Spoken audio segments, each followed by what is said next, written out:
L'armée arabe syrienne rétablit la sécurité et la stabilité à Al-Qusayr et ses environs. Les unités de l'armée arabe syrienne confisquent une grande quantité d'armes, de munitions et de véhicules dans la ville d'Al-Qusayr.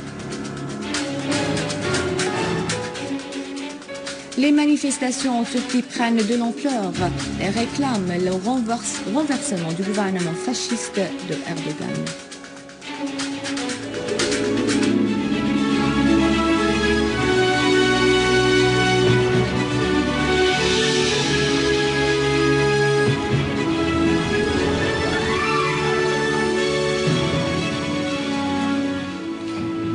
Les détails du journal. Une source responsable du ministère des Affaires étrangères des expatriés a affirmé que la Syrie regrettait la décision prise par le gouvernement autrichien de retirer ses forces opérant dans le cadre de l'UNDOF dans le Golan occupé, reconnaissant à ces forces le rôle qu'elles y avaient accompli.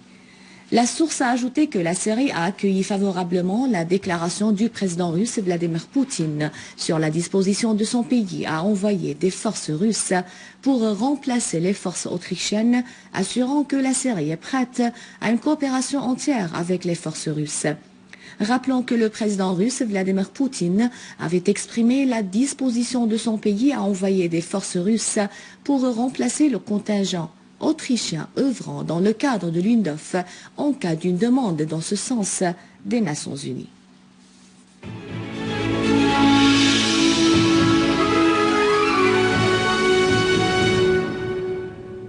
L'armée arabe syrienne a rétabli la sécurité et la stabilité dans les villages d'Al-Mas'oudiya et Al-Salihiyya dans la banlieue nord d'Al-Qusayr. En effet, des unités de l'armée arabe syrienne ont poursuivi la traque des terroristes et le ratissage des deux villages.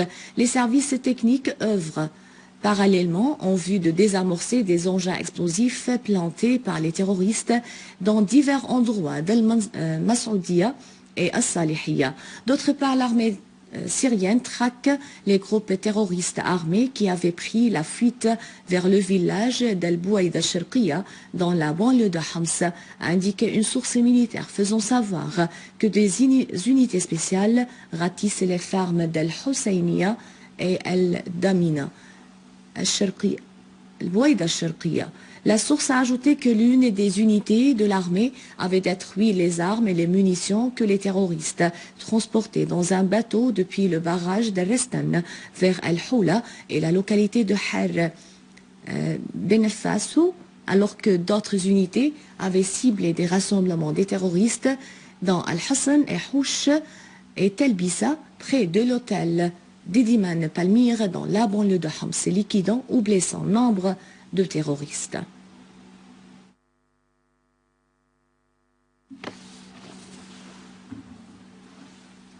Les unités de l'armée syrienne ont saisi une grande quantité d'armes, de munitions et de véhicules dans la ville d'Al-Qusayr. Parmi les armes saisies figurent des mitrailleuses antiaériennes de 23 mm, des mitrailleuses lourdes de 23 mm, des mitrailleuses PKC, des missiles thermiques, des missiles Cobra, Malotka et concours, des obus de mortier et des RPG en plus de grandes quantités de munitions et d'engins explosifs de différents poids et tailles, des fusils automatiques et divers types de mitrailleuses. Dans la banlieue de Damas, les unités de l'armée arabe syrienne ont liquidé nombre de terroristes à Tel Fita et rétabli la sécurité et la stabilité dans le village Al-Derkhabiya après avoir démantelé le dernier repère des terroristes dans le village. Les habitants de Al-Derkhabiya ont commencé immédiatement à regagner leur domicile alors que plusieurs terroristes qui perpétraient des actes de vol et de pillage dans la région de Halid al-Mazar à Tel Fita ont été tués ou blessés et leurs repères détruits, y compris leurs armes et munitions. Dans la localité de Yelda, dans la banlieue de Damas, une dispute entre deux groupes terroristes sur le partage de grandes quantités d'or et de millions de livres syriennes volées des habitants de Yelda a conduit à des heurts qui se sont soldés par la mort de plusieurs terroristes.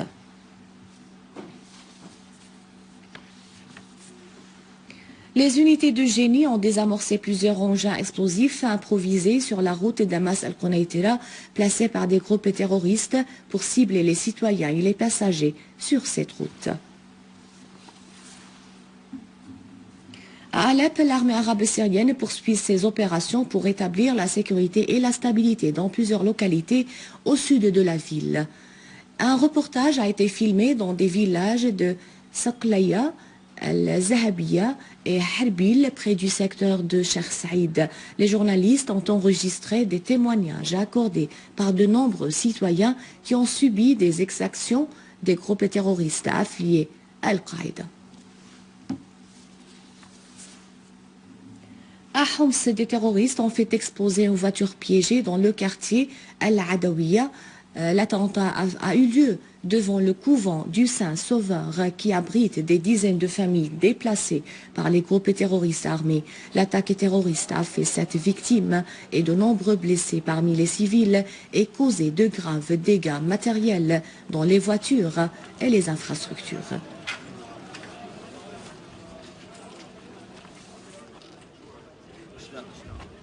Dans le cadre de leur agression terroriste contre les infrastructures, des terroristes ont visé par un obus de mortier la station électrique de Al-Qaboun 2, y causant d'importants dégâts matériels. Une source du ministère de l'électricité a souligné que l'agression terroriste a provoqué un incendie dans les principaux transformateurs de la station, les mettant hors de service.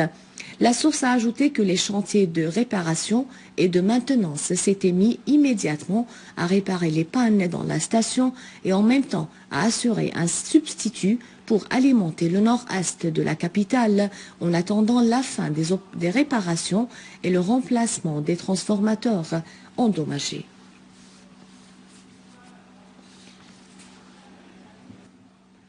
Le journaliste ou la journaliste tchèque Teresa a affirmé dans un article publié par un journal littéraire tchèque que le nettoyage de la ville d'Al-Qsel des groupes terroristes armés était prévu et que les propos sur une crise humanitaire dans la ville et la nécessité d'un corridor humanitaire sont une tentative explicite de fournir de l'assistance à ces groupes vaincus. La journaliste a souligné la sélectivité avec laquelle on traite les événements en série, jugeant étonnant que les maîtres de ces mercenaires ne se sentent pas concernés par la situation des civils dans les régions qui subissent des attaques de ces groupes criminels. Le ministre russe des Affaires étrangères, Sergei Lavrov, a appelé tous les acteurs internationaux impliqués à déployer des efforts pour engager le processus politique. Il a fait noter que toutes les parties internationales doivent œuvrer en vue d'assurer le climat adéquat à l'amorce d'un dialogue entre le gouvernement syrien et l'opposition. Dans une conférence de presse tenue conjointement à Moscou avec le secrétaire général de l'Organisation de la Conférence islamique ou de la coopération islamique, Ekmaleddin Hassan Oghlo, Lavrov a indiqué que la Russie appelle l'opposition syrienne et les pays influents dans la région ou ailleurs à participer à la conférence internationale afin de parvenir à un accord entre le gouvernement syrien et l'opposition sur la phase de transition conformément à l'entente de Genève.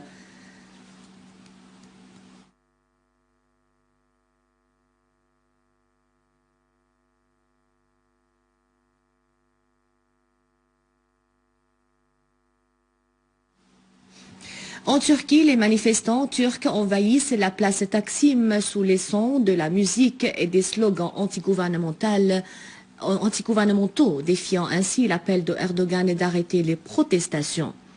Les manifestants turcs se sont poursuivis pour la 8e journée consécutive sur la place Taksim à Istanbul et Ankara après des heures de l'appel de Erdogan à cesser immédiatement les protestations.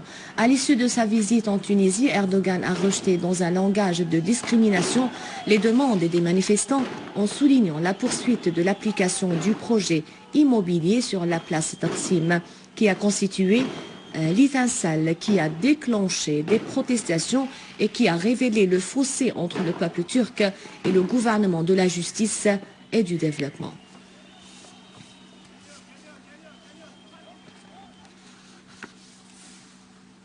À Tunis, le ministère de l'Intérieur a interdit à 8 prédicateurs d'un État du Golfe non cité l'entrée dans le pays. Cette décision a été prise suite aux critiques adressées par l'opposition tunisienne à la décision ultérieure du mouvement An-Nahda qui a invité en Tunisie certains imams wahhabites des pétrodollars. Les autorités tunisiennes ont annoncé pour la première fois l'interdiction aux prédicateurs venus des pays du Golfe d'entrer dans le pays sans préciser le nom de l'État ou la nature des activités religieuses qu'ils avaient l'intention de mener en Tunisie. L'opposition et les médias confirment que certaines sociétés islamistes tunisiennes reçoivent d'énormes fonds du Qatar et de l'Arabie saoudite pour répandre l'idéologie wahhabite dans le pays et influer sur le mode de vie de la société tunisienne. L'opposition révèle par ailleurs la présence d'associations islamistes tunisiennes qui recrutent des jeunes pour les envoyer combattre en Syrie aux côtés des groupes terroristes armés sous le nom du djihad. Des médias tunisiens ont révélé que ces soi-disant prédicateurs du Golfe ont été traités en Tunisie comme des présidents reçus dans la salle du VIP à l'aéroport et certains d'entre eux circulaient dans des véhicules blindés.